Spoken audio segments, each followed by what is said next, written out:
pemirsa, untuk kebersamaan Anda, kita kembali di spesial dialog dan masih bersama putra dari Nangasilat, yaitu Bapak Daniel Johan. Pak Daniel, ini kesempatan luar biasa saya bisa bertemu dengan Anda. Sama-sama. Karena Anda selaku staf khusus dari kementerian ini pasti sangat susah untuk ditemui ya. Dan ini tadi menarik, di segmen 1 sekali lagi saya ingin penegasan.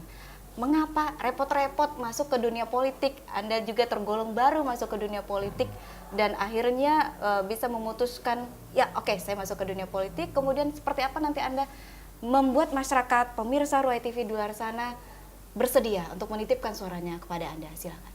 Ya, sebenarnya kalau dibilang baru ya enggak juga. Karena saya sudah aktif turun ke jalan bahkan dari mahasiswa. Dari tahun. Berarti saya relatif gitu ya? Dari tahun 92. Oke, tahun 92. Sehingga hubungan saya dengan menteri pun bukan hanya hubungan antara staf khusus dengan menteri, tetapi kami sahabat. Kami ini satu angkatan. Jadi dengan menteri saya, dengan Pak Muhaimin Iskandar, kami tidur sama-sama, susah sama-sama, makan sama-sama, ngojek bareng, demo bareng, bahkan sempat masuk daftar yang harus diculik bareng-bareng. Waktu di zaman Pak Harto dulu, gitu kan.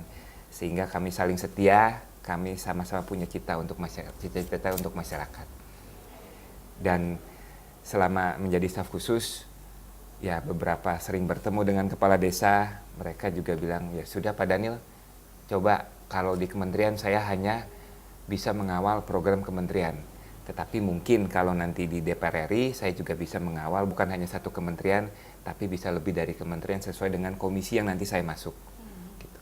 Ya karena cukup banyak dorongan dari sejumlah kepala desa, ya saya mendapat mohon doa restu dari mereka. Ya selain mendapat tugas dari partai, sehingga saya berkeyakinan untuk kita jalankan ya. Di bidang politik begitu akhirnya. Tadi Anda sudah menyebutkan satu nama tokoh, Muhaimin Iskandar. Dan ini menarik sekali dan pastinya pemirsa juga banyak bertanya, kenapa Anda memilih Partai Kebangkitan Bangsa sebagai perahu Anda untuk pemilihan legislatif 2014 nanti?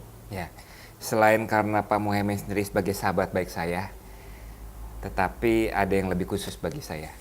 Jadi sekitar 6 bulan yang lalu saya pas lagi keliling ke Mempawah. Lagi kumpul sekitar 30 orang dengan masyarakat. Tiba-tiba ada Pak Ustadz tunjuk tangan. Dia tanya, Pak Daniel, kenapa Pak Daniel di PKB? Nah, pas saya mau jawab, tiba-tiba ada satu anak muda namanya Apen.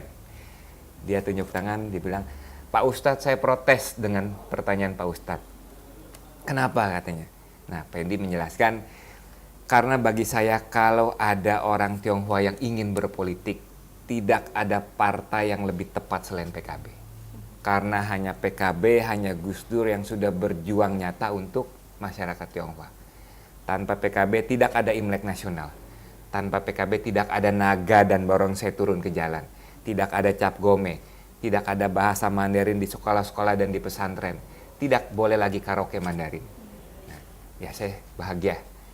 Sebelum menjelaskan sudah dijelaskan. Tetapi ada alasan khusus. Silakan. Tahun 2000 saya tiba-tiba ditelepon, nggak tanggung-tanggung yang nelpon Presiden Republik Indonesia, Gus Dur nelpon saya, hanya untuk ngundang makan pagi di istana. Nah waktu itu pas makan pagi Gus Dur bilang, Dan, suatu saat kamu harus ikut membesarkan PKB. Saya bilang siap Gus, tapi kenapa saya tanya. Nah waktu itu Gus Dur menjelaskan, meskipun saya nggak paham, tapi sekarang saya sudah paham. Waktu itu pemahaman Anda seperti apa pada saat Gus Dur menyampaikan, kalau menurut saya itu kalimat pesan yang sangat dalam? Ya, saya iya aja nggak paham. Tapi saya ingat, kalimat Gus Dur saya ingat dengan percis. Ya, tapi setelah berjalan dengan waktu, saya jadi, oh ini yang dimaksud Gus Dur gitu kan. Sehingga kata Gus Dur, sehingga ke depan agar Aswaja tetap dominan, agar NU tetap dominan, tidak ada cara lain. Ke depan Nahdlatul Ulama, PKB bukan hanya butuh dukungan dari Nahdliyin, dari umatnya NU, tetapi juga dari seluruh etnis, dari seluruh agama. Bukan untuk agama, tetapi untuk mempertahankan Pancasila dan NKRI. Nah, ini yang sangat menarik sekali, bukan untuk agama, tetapi untuk NKRI. Pancasila. Nah, seperti apa Anda melihat sosok Gus Dur? Seorang yang visioner sekali, kemudian juga banyak buah karya dari Gus Dur, hasilnya yang sudah kita rasakan, termasuk Anda. Seperti apa? Silakan Bapak. Saya ngiri dengan Gus Dur karena Gus Dur setelah meninggal sekian tahun tapi masih begitu banyak yang mencintai. Mungkin apakah saya bisa seperti itu? Saya berharap ya. Nah, ada dua pesan yang saya terima dari Gus Dur yang menjadi kenangan indah. Yang pertama, di dalam pertemuan di istana itu juga, Gus Dur bilang, "Dan saya ingin kamu naik kelas." Maksudnya apa, Gus? Saya ingin kamu naik kelas karena saya ingin orang Tionghoa suatu saat menjadi pemimpin. Karena tahun 2000 itu jangan dibayangkan Tionghoa jadi pemimpin ya. Karena baru mulai kan reformasi. Tetapi untuk menjadi pemimpin yang baik, kamu harus naik kelas, artinya kamu Tionghoa tidak cukup hanya menjadi pemimpin untuk Tionghoa. Pemimpin untuk seluruh Indonesia. Pada saat itu kamu bisa menjadi pemimpin Indonesia yang baik. Dan itu saya jalankan. Yang kedua, saya ingin menceritakan bagaimana Gus Dur begitu mencintai rakyat. 2 bulan sebelum Gus Dur dijatuhkan sebagai presiden, keluarga itu sempat berkumpul. Mereka memutuskan untuk sama-sama datang ke Gus Dur dan menyampaikan pesan agar Gus Dur tidak banyak bicara. Karena waktu itu kan terkenal, setiap yang dilontarkan Gus Dur semua jadi rame. Setiap dilontarkan Gus jadi rame. Ya, dengan celotehan Gus Dur gitu aja kok repot begitu ya. Jadi kan jadi kayaknya situasi politik seakan-akan semakin keras gitu kan. Ya, saya ingat juga inflasi waktu itu luar biasa ya dengan pernyataan-pernyataan beliau. Ya, sempat juga. Lalu disampaikan, "Gus, sudah jangan terlalu, kami mohon Gus Dur sebagai presiden jangan banyak bicara." Jawaban Gus Dur adalah, "Sekarang saya sudah tidak bisa melihat yang indah-indah. Saya juga tidak boleh makan yang enak karena kesehatan dokter harus menjaga. Saya juga sebagai presiden tidak bisa lagi bebas pergi ke berbagai tempat. Kalau melihat sudah tidak bisa yang enak, makan sudah tidak bisa yang enak, pergi kemana-mana saya juga sudah tidak bisa menikmati. Sekarang pun saya berbicara juga dilarang. Untuk apa saya hidup?" Katanya. Padahal katanya dengan berbicara saya membela rakyat saya. Ya akhirnya semua keluarganya malah, ya silakan Gus Dur bicara demi membela rakyat. Oke, nah kita berhenti dulu dengan kondisi pengalaman yang pernah Anda rasakan, sisi emosional Anda, kedekatan emosional Anda dengan Gus Dur. Nah sekarang apa yang Anda lihat karya Gus Dur setelah beliau tiada, dengan perkembangan dinamika masyarakat Indonesia, kita mengurucut di Kalimantan Barat, apa yang bisa rakyat Kalbar petik dari karya-karya beliau, dan nanti jika Anda bisa dipercaya di PKB Dapil 1 untuk Kalbar RI? Ada 2 hal yang sangat mendasar karena menyangkut rakyat kecil. Yang pertama pasti di zaman Gus Dur meskipun hanya 2 tahun berkuasa, Gus Dur sudah menaikkan gaji guru dan PNS lebih dari 100%. Padahal Gus Dur tahu gaji guru dan PNS pada waktu itu sangat tidak manusiawi.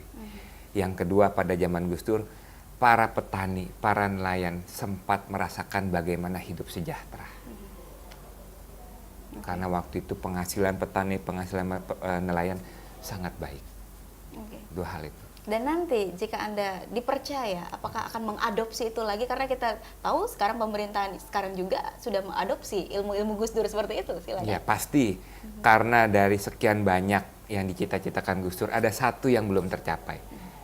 Yaitu, kata Gus Dur, presiden manapun dari pertama sampai nanti punya satu tujuan, yaitu bagaimana kita mengurangi kemiskinan.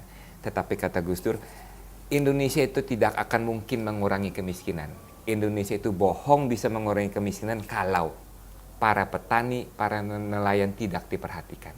Karena petani dan nelayan adalah mayoritas masyarakat di Indonesia. Kemiskinan hanya bisa kita atasi kalau petani dan nelayan diperhatikan.